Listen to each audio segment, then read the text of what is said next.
Selamat malam rekan-rekan. Mari kita belajar kembali berkaitan dengan soal-soal untuk PPG, pedagogi. Ini sebenarnya soal untuk seleksi PPG. Ya. Ini sudah keluar dalam pretest. Saya akan mempelajari ini lagi daripada bengong ya. Menyaksikan gosip. Baik. Seorang siswa diminta untuk mengidentifikasi masalah yang mereka hadapi. Lalu masalah itu didiskusikan dalam kelompok untuk mendapatkan solusi. Ilustrasi ini berkaitan dengan perkembangan. Ya, jawabannya adalah perkembangan kemampuan kognitif. Kalau interaksional itu kemampuan dia berinteraksi ya. Kalau integrasi diri bersama-sama berkelompok dengan orang lain. Integrasi ya, penyatuan diri. Kemudian kemampuan komunikatif, kemampuan berbicara ya. Itu komunikatif. Berikutnya, pernyataan berikut menjelaskan makna istilah kognitif, yaitu kemampuan untuk memecahkan masalah. Berikutnya, kemampuan berpikir untuk mengoperasikan kaidah-kaidah logika, tapi masih terkait dengan objek-objek bersifat konkret, merupakan ciri-ciri kemampuan anak berusia 7 sampai 12 tahun ya. Jadi anak-anak usia 7 sampai 11 atau 12 tahun dia sudah mampu berpikir logika, tapi masih berkaitan dengan objek-objek konkret. Di objek abstrak belum mampu dia. Selanjutnya, menggunakan potongan sapu lidi, kelereng, globe, gambar-gambar yang menyangkut pembelajaran IPA serta IPS sebagai media adalah sesuai dengan tahapan perkembangan berpikir anak yang dikenal sebagai tahapan ya, ini menggunakan benda-benda konkret ya, yaitu anak memahami bilangan dan angka, tetapi masih terkait dengan objek bersifat konkret. Nah, ini pada usia 7 sampai 11 atau 12 tahun. Selanjutnya, kemampuan peserta didik untuk membina hubungan dan kemampuan memotivasi diri termasuk kecerdasan emosional ya, kemampuan memotivasi dirinya sendiri. Itu kata kuncinya, itu adalah kemampuan emosional. Selanjutnya, seorang peserta didik selalu ingin mendominasi dalam suatu kelompok belajar. Dia tidak memberi kesempatan anggota lain untuk mengemukakan pendapat. Jika teman lain yang memimpin dan mengendalikan jalannya diskusi, ia memisahkan diri dan cenderung bersifat sendiri. Cenderung belajar sendiri. Peserta didik tersebut mengalami permasalahan dalam perkembangan. Nah, ini motivasi diri, ada emosional. Sosial itu berkaitan dengan hubungan dengan orang lain. Jadi sosial emosional jawabannya. Berikutnya, peserta didik telah memiliki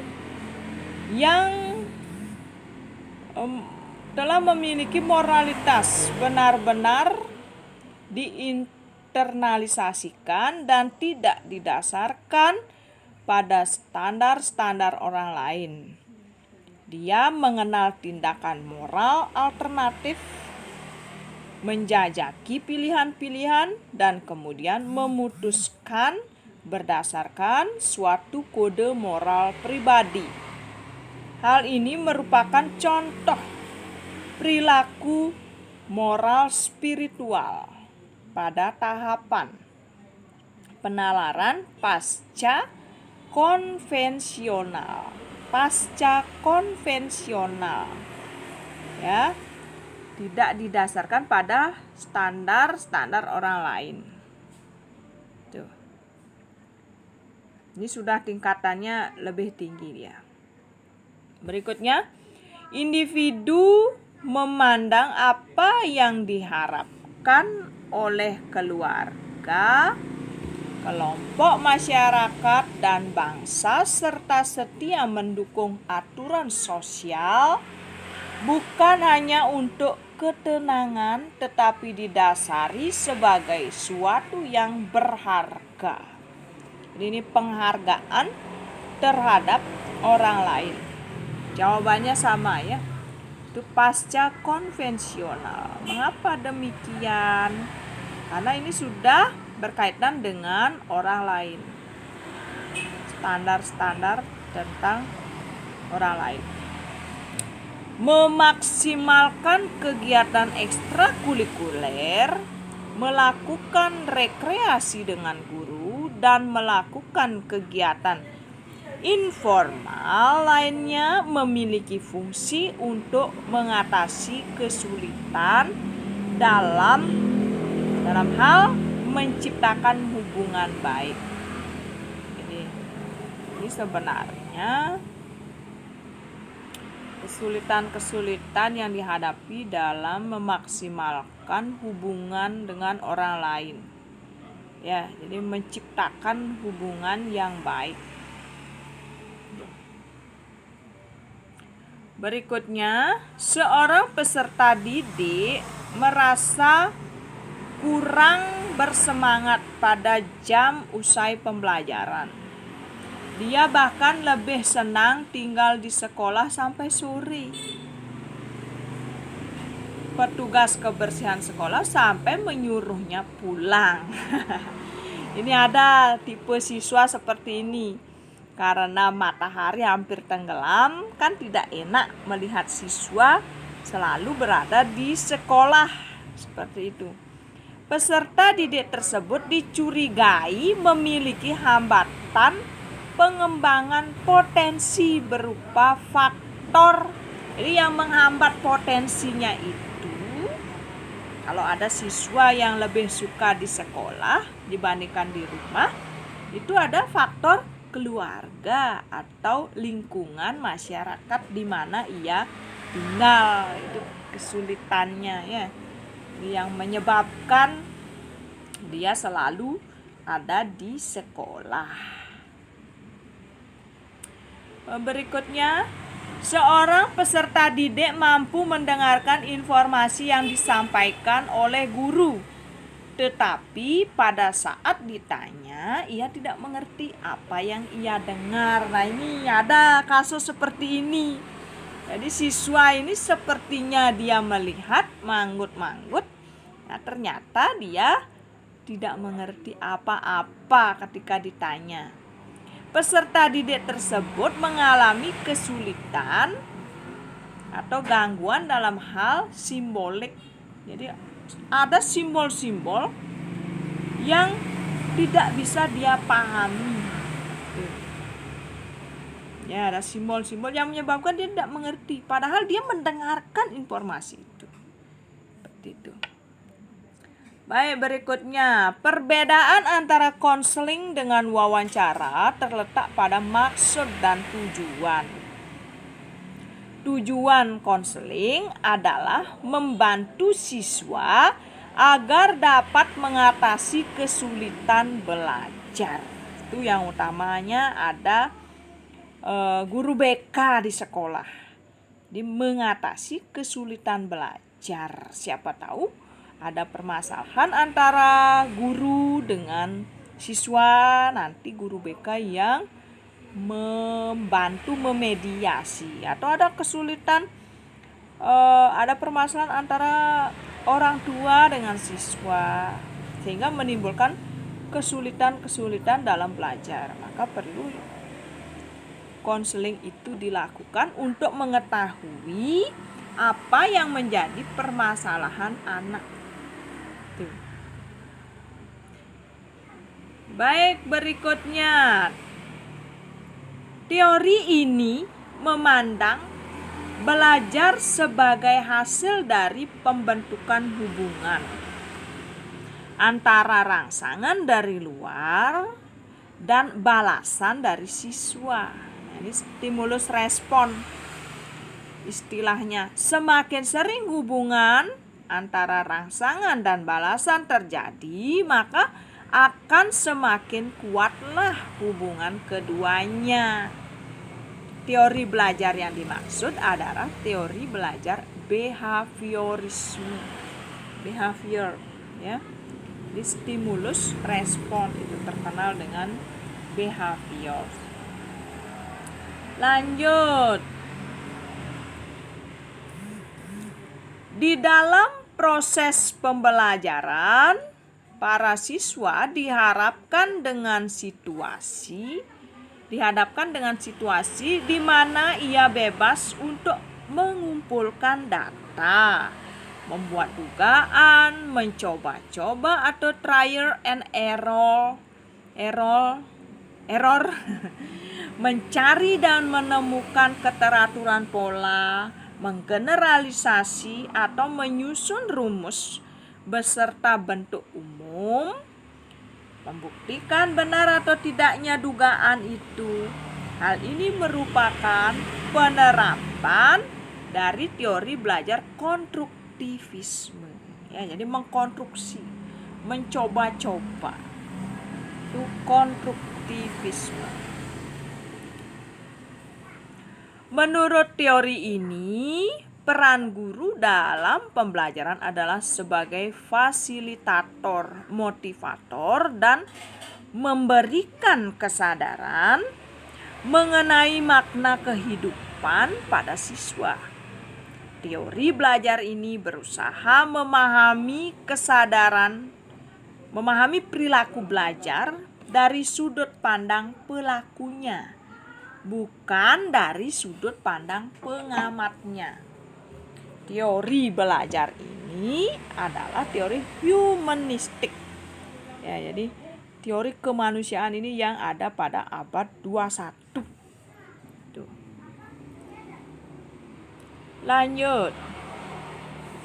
Pada masa kini, siswa dituntut untuk dapat belajar setiap saat dan bisa terjadi dimanapun. Nah, ini pembelajaran daring ya selama pandemi COVID-19.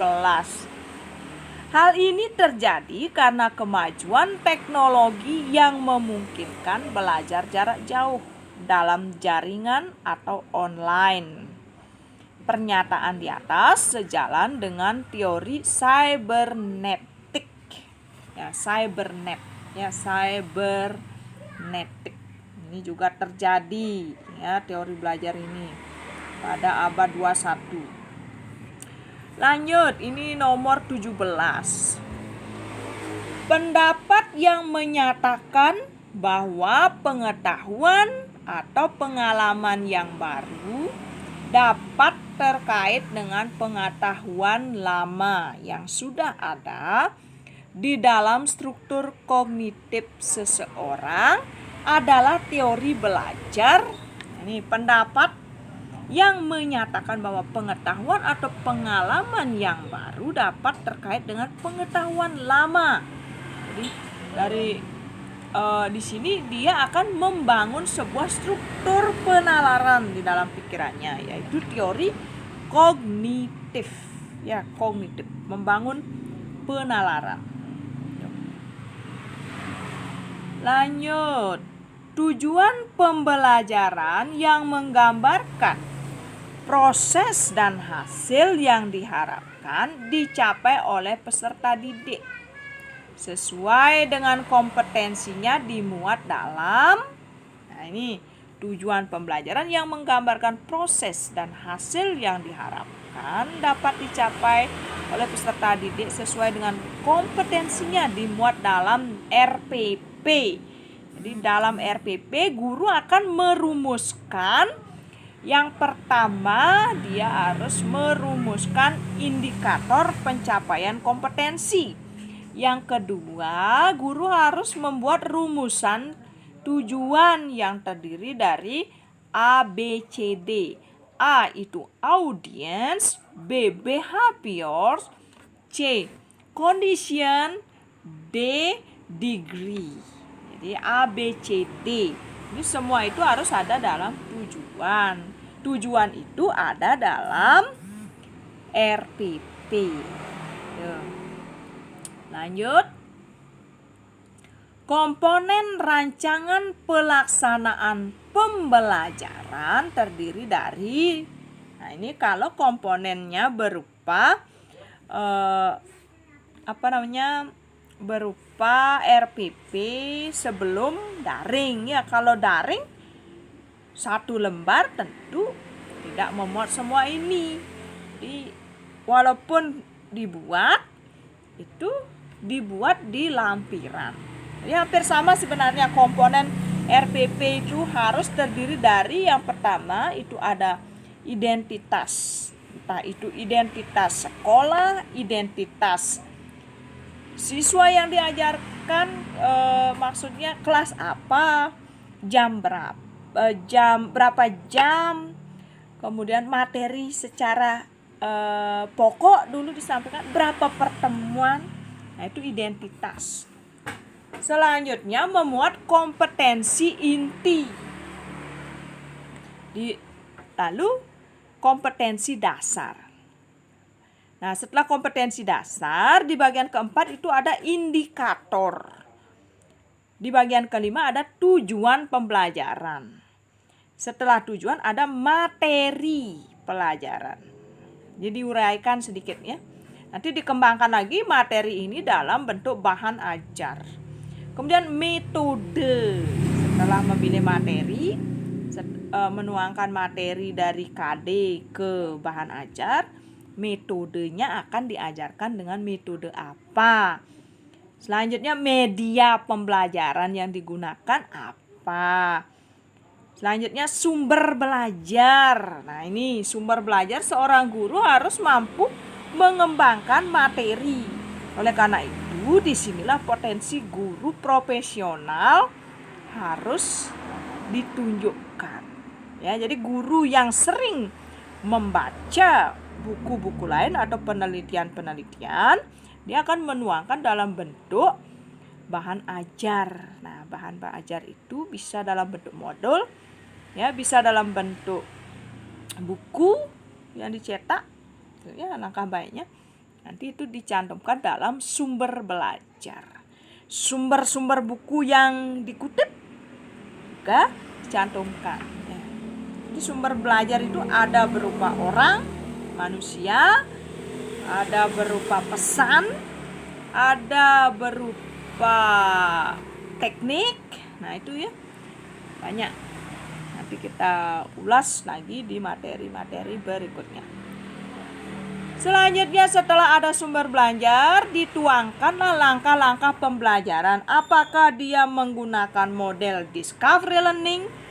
Apakah dia menggunakan inquiry? Apakah dia langkah-langkahnya itu lebih menekankan problem based learning, project based learning? Nah, itu ya. Jadi dituangkan secara teliti itu ya, sesuai dengan langkah-langkah pada model pembelajaran. Selanjutnya ada evaluasi. Nah, dalam evaluasi ini ditetapkan apa yang dinilai, apakah sikap atau afektif, kognitif atau psikomotor. Dalam evaluasi juga dituangkan bagaimana teknik remedialnya, bagaimana teknik pengayaannya. Ya.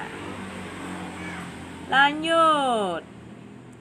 Silabus dan RPP sama-sama sebagai rencana proses pembelajaran. Perbedaannya adalah sebagai berikut.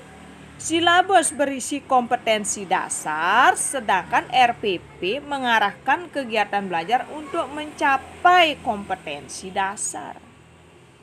Ini bila dikaitkan dengan kompetensi dasarnya, jadi kalau silabus berisi kompetensi dasar, sedangkan RPP mengarahkan kegiatan belajar untuk mencapai kompetensi dasar. Lanjut. Salah satu prinsip dalam menyusun rencana pelaksanaan pembelajaran adalah pembelajaran dirancang dengan berpusat pada peserta didik. Nah, ini di abad 21, guru itu tidak boleh menjelaskan materi. Jadi menganut konsep student based center. Jadi pusatnya pada siswa. Siswa mencari informasi, mengamati, mengeksplorasi, lanjut mengasosiasi, kemudian mempublikasikan.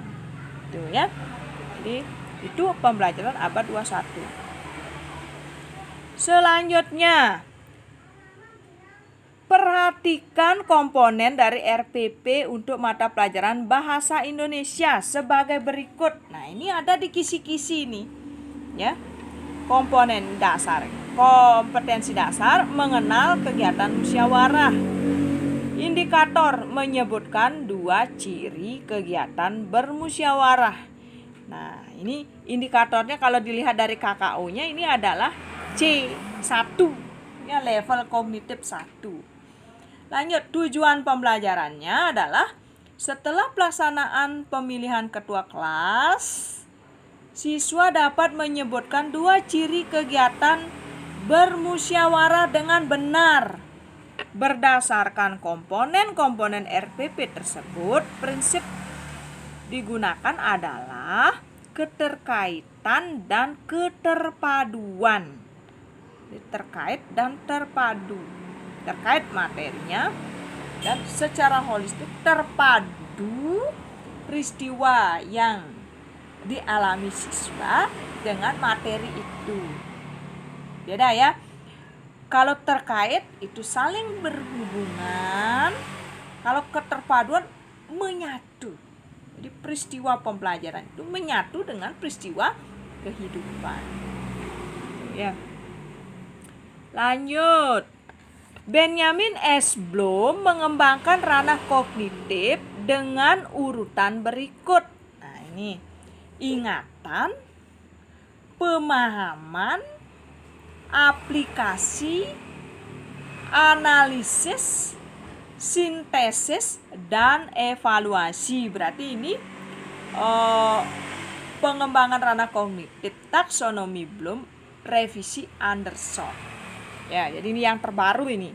Kalau evaluasi terakhir itu berarti yang terbaru. Makanya ada ingatan itu C1, C2, C3, C4, C5, C6 mengevaluasi.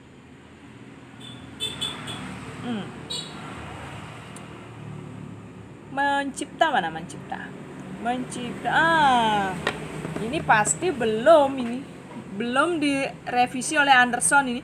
Kalau yang sudah direvisi, sintesis ini terakhir posisinya. Ya, evaluasi dulu baru sintesis. Itu bedanya ya. Coba nanti kita akan ketemu soal yang lain. Taksonomi Anderson dan Cadwell menyempurnakan taksonomi. Nah, ini baru kalau sudah menyempurnakan berarti merevisi. Nah, maka muncul ingatan, pemahaman, aplikasi, analisis, evaluasi, dan mencipta. Ini di soal 24 ini yang sudah direvisi.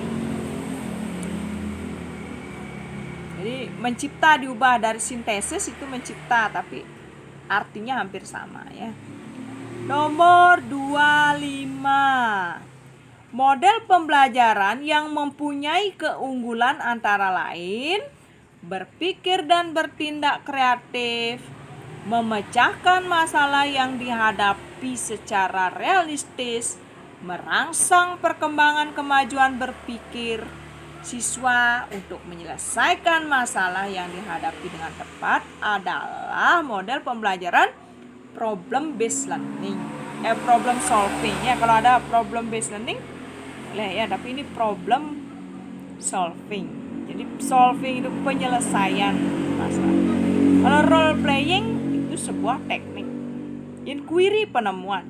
Picture and picture, nah ini menggunakan gambar. Baik sahabat, 25 soal hari ini kita sudah pelajari. Semoga bisa melekat di dalam pikiran kita, pikiran Bapak Ibu rekan-rekan dan pikiran saya tentunya, agar menjadi guru profesional. Salam sehat untuk kita semua. Semoga selalu berbahagia bersama orang-orang yang berada di sekitar kita. Jadi dengan siapapun. Salam.